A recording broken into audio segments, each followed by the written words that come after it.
Hello বন্ধুরা, আমি সাগর পড়াশোনা করছি ইলেকট্রিক্যাল অ্যান্ড ইলেকট্রনিক ইঞ্জিনিয়ারিং বিভাগে, ইসলামী বিশ্ববিদ্যালয়, বাংলাদেশ। আমি কোনো প্রফেশনাল ইউটিউবার নয়। আমার মতো মানসিকতা কিছু মানুষকে উৎসাহ দেওয়ার জন্যই ভিডিওটি করা। আজ শিক্ষা, ব্যক্তিজীবন ও প্রফেশনাল লাইফ নিয়ে লেখা 3টি বই নিয়ে আলোচনা করব। প্রথমে শিক্ষার্থীদের জন্য পাঠ্যশৈলী বইটি।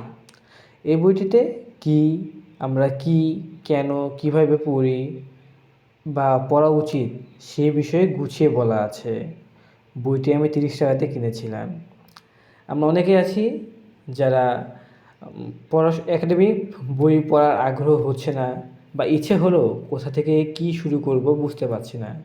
সেই ক্ষেত্রে এই বইটি গুছিয়ে পড়তে এবং সহজে মনে রাখতে সাহায্য করবে। তো যখন টপিক দেখি সেক্ষেত্রে দেখতে পারবো যে দেখো, প্রথমে বলা আছে পড়ার উদ্দেশ্য নির্ধারণ করা। যদি আমি পদার্থ বই বা ইংরেজি বই অথবা ইলেকট্রিক্যাল সার্কিট এই বই ধরনের পড়তে চাই, সেক্ষেত্রে উদ্দেশ্য হচ্ছে যে জানা আর কি, সেই বিষয়গুলো সম্পর্কে জানা। যেমন ইলেকট্রিক্যাল সার্কিট যদি বলি, সেক্ষেত্রে আমাদের বর্তনীগুলো কীভাবে কাজ করে, microchip, sound director, microphone, radio wave, এগুলো কীভাবে কাজ করে, এগুলো জানা ইলেকট্রিক্যাল সার্কিটে সহজ হয়। এবং ইলেকট্রিক্যাল যেই প্যাটার্নগুলো থিওরি আছে, এগুলো জানতে আমরা সহজেই ওই ইলেকট্রিক্যাল সার্কিট থেকে জানতে পারবো। পদার্থ বইও আমরা যে চারপাশে যা কিছু আছে সেই বিষয়ে আলোচনা করা আছে আর কি সংক্ষেপে। তো যাই হোক, ওগুলো বাদ। কথা হচ্ছে পড়ার উদ্দেশ্য নির্ধারণ করা, কেন পড়ছি একটি বই, কী বই পড়ছি, সঠিক বই নির্বাচন, একটা উদ্দেশ্য করে সেই বই নির্বাচন, রিডিং প্ল্যান করা, পড়া পরিবেশ তৈরি, প্রি রিডিং, প্রশ্ন তৈরি করা, অ্যাক্টিভ রিডিং, পাঠোপকরণ, পড়ার সময় ভাগ করে নেওয়া, উন্নতির অনুভূতি তৈরি করা, বইটির মূল ভাব বোঝা। তো যাই হোক, পড়া মানে টপিকগুলো আমাকে সুন্দর লেগেছে আর কি। বইয়ের কোনো বক্তব্য বোধগম্য না হলে করণীয়, অভিধান পাশে রাখা। যেমন ইংরেজি ভার্সনে লেখা কোনো বইগুলোর ক্ষেত্রে আমার অভিধানের প্রয়োজন হয়, কারণ সব অর্থ তো আমি জানি না। আবার কিছু বাংলা বইও আছে যেগুলো অর্থ আমাদের সচরাচর শব্দ থাকে না, সেক্ষেত্রে বাংলা অভিধান ব্যবহার করতে হয় শব্দটিকে ভালোভাবে বোঝার জন্য।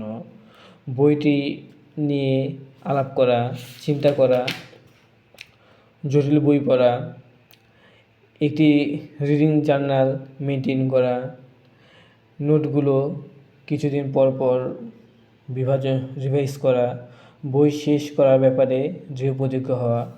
মানে যাই হোক, বইয়ের টপিকগুলো আমাকে সুন্দর লেগেছে। এটি সেক্ষেত্রে যদি এই টপিকগুলো অনুযায়ী পড়তে পারে, সেক্ষেত্রে তাতে অনেক কাজে লাগবে। দ্বিতীয় বইটি হচ্ছে তুমিও জিতবে, ইউ ক্যান উইন।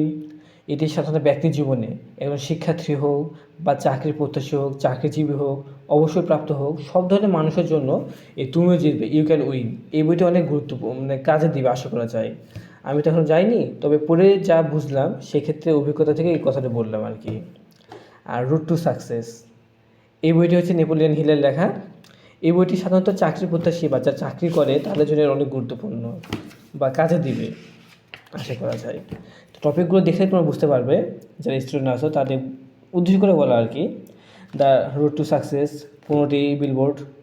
জীবনের লক্ষ্য নির্ধারণ করুন, আত্মবিশ্বাস, উদ্যোক্তা হন, আপনার উদ্ভাবনী শক্তির ব্যবহার, ব্যবসায়ী বা গবেষক যারা তাদের ক্ষেত্রে এটা কাজে লাগতে পারে। হার না মানা বা উদ্যমী হওয়া, কর্মশক্তির যথাযথ প্রয়োগ করা, আত্মনিয়ন্ত্রণ ব্যবস্থা, বিনিময়ে পাওয়ার চেয়ে বেশি কাজ করার অভ্যাস গড়ে তোলা, আকর্ষণীয় ব্যক্তিত্ব অধিকারী হওয়া, যথার্থ কর্ম তথার্থ ভাবনা, আপনার চিন্তা একাগ্রতাকে ধরে রাখুন, কঠোর অধ্যবসায়, প্রতিটি ব্যর্থতা থেকে শিক্ষা গ্রহণ করা, পরামর্শ সহিষ্ণুতা, গোল্ডেন রুলের সঠিক প্রয়োগ, সাফল্য বা সফলতা পাওয়া, আপনি কতটা কৌশলী, একজন নেতা কতটুকু পরিমাণ পেতে পারেন, কিভাবে আমরা সেবা বিক্রি করব, যে যেমন তার জুটেও তেমন, একজন যোগ্য শ্রমিকই সঠিক পরিশ্রমের যোগ্য। তো টপিকগুলো শুনে একটু বোঝা যাচ্ছে যে এটা কোন ধরনের বই। এবং তুমিও জিতবে বা ইউ ক্যান উইন এই বইয়ের টপিকগুলো দেখা যাক, মনোভাবের গুরুত্ব, অধ্যায়ের নাম মনোভাবের গুরুত্ব, ইতিবাচক দৃষ্টিভঙ্গি তৈরি করা, সাফল্য, সাফল্যের চাবিকাঠি।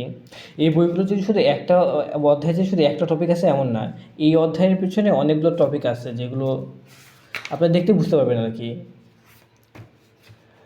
সাফল্য, কর্মপ্রেরণা, প্রতিদিন কীভাবে নিজেকে ও অন্যদের অনুপ্রাণিত করবে, আত্মসম্মানবোধ, ইতিবাচক আত্মসম্মানবোধ ও ভাবমূর্তি গঠন, ব্যক্তি বিষয়ে দক্ষতা, এই আনন্দময় ব্যক্তিত্ব গড়ে তোলার উপায়, অবচেতন মন ও অভ্যাস, ইতিবাচক অভ্যাস ও চরিত্র গঠন, লক্ষ্য নির্ধারণ করে